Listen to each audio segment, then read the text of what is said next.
रात के ठीक 12 बजे थे। शहर की सड़कें खाली हो चुकी थीं। दूर कहीं कुत्तों के भौंकने की आवाज आ रही थी और आसमान में आधा चांद चुपचाप टंगा हुआ था। आरव अपने छोटे से कमरे की खिड़की के पास बैठा बाहर देख रहा था। कमरे में सिर्फ एक पीली रोशनी वाला बल्ब जल रहा था जो उसकी थकी हुई आंखों को और भी उदास दिखा रहा था। आरव पिछले 2 साल से इसी शहर में था। एक छोटे कस्बे से बड़े सपने लेकर आया था। उसके पास न कोई बड़ा डिग्री था न कोई खास पहचान, बस एक पुराना गिटार और दिल में धुनों का सागर। वह म्यूजिक प्रोड्यूसर बनना चाहता था, लेकिन शहर सिर्फ सपनों से नहीं चलता। यहाँ पहचान और पैसे की आवाज ज्यादा ऊंची होती है। दिन में वह एक कैफे में काम करता था। कॉफी बनाते बनाते उसकी उंगलियां कभी कभी गिटार की स्ट्रिंग्स को याद करती। हर ग्राहक के जाने के बाद वह खाली कपों के बीच अपनी धुनों की कल्पना करता। रात में कमरे पर लौटकर वह लैपटॉप पर घंटों बैठा रहता, बीट्स बनाता, एडिट करता, फिर खुद ही डिलीट कर देता। उसे लगता अभी परफेक्ट नहीं है। उस रात भी वह खिड़की के पास बैठा था। मोबाइल पर एक मैसेज बार बार खुलकर बंद हो रहा था। मैसेज उसके पापा का था। बेटा वापस आ जाओ, यहाँ नौकरी तय कर दी है, जिंदगी आसान हो जाएगी। आरव ने आंखें बंद कर ली। उसे याद आया जब वह घर से निकला था, पापा ने कहा था शौक से पेट नहीं भरता। उसने उस समय कुछ नहीं कहा था, बस माँ के हाथ से बनी मिठाई का डिब्बा लिया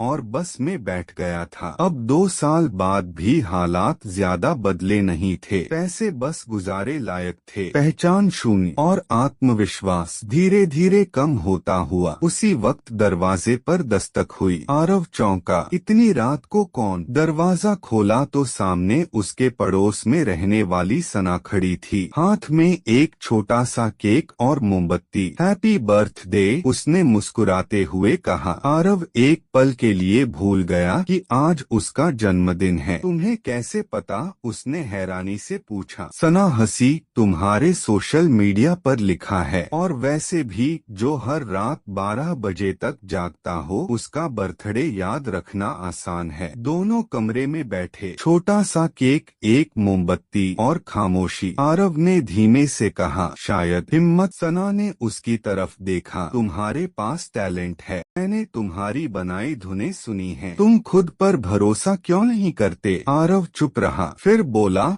क्योंकि दुनिया भरोसा नहीं करती। सना ने केक का एक टुकड़ा उसे दिया। दुनिया को मनाने से पहले खुद को तो मनाओ। उनकी बातें देर तक चलती रहीं। उस रात पहली बार आरव ने अपने डर खुलकर बताए। असफलता का डर, घर वालों की उम्मीदों का बोझ, और यह डर कि कहीं वह सच में गलत तो नहीं था। रात के 2:30 बजे सना चली गई, लेकिन उसके शब्द कमरे में रह गए। आरव ने लैपटॉप खोला, पुरानी एक अधूरी धुन चलाई। आज उसने उसे डिलीट नहीं किया, उसने उसमें अपनी सारी बेचैनी, सारा गुस्सा और सारा दर्द डाल दिया। बीट थोड़ी कच्ची थी लेकिन सच्ची थी। सुबह होने तक वह ट्रैक तैयार हो चुका था। अगले दिन उसने हिम्मत करके वह ट्रैक एक ऑनलाइन म्यूजिक प्लेटफॉर्म पर अपलोड कर दिया, बिना ज्यादा उम्मीद के। दिन बीत गए, कोई खास रिस्पॉन्स नहीं आया, लेकिन इस बार उसने डिलीट नहीं किया। वह रोज एक नई धुन बनाता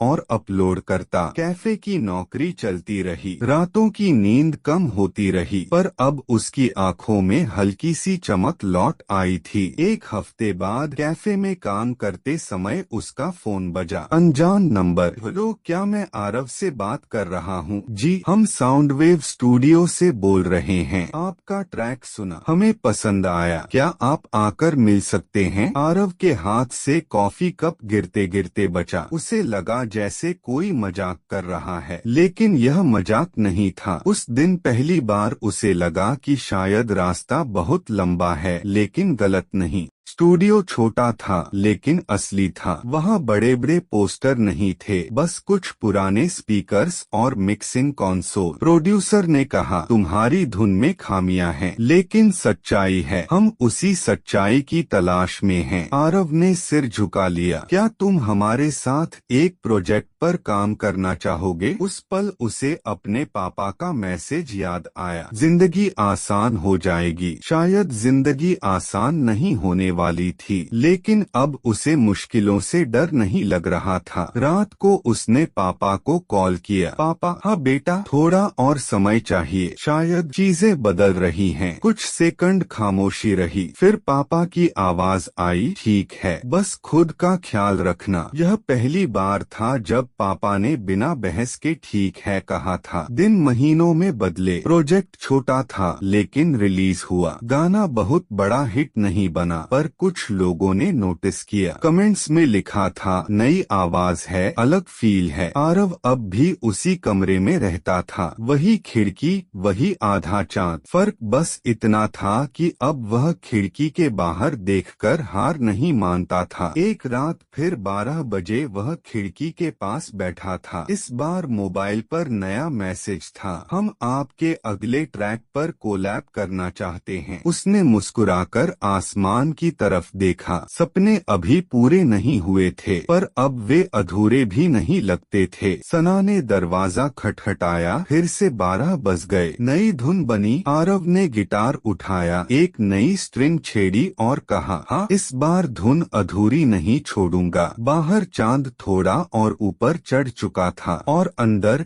एक लड़के का भरोसा भी। कहानी यहीं खत्म नहीं होती, क्योंकि कुछ कहानियां मंजिल पर नहीं, सफर में खूबसूरत लगती हैं। अगर आपको यह कहानी प्रेरणादायक लगे तो वीडियो को जरूर शेयर करें। हर कहानी में छुपा है एक सबक। जुड़िए कृष्णवेस AI के साथ।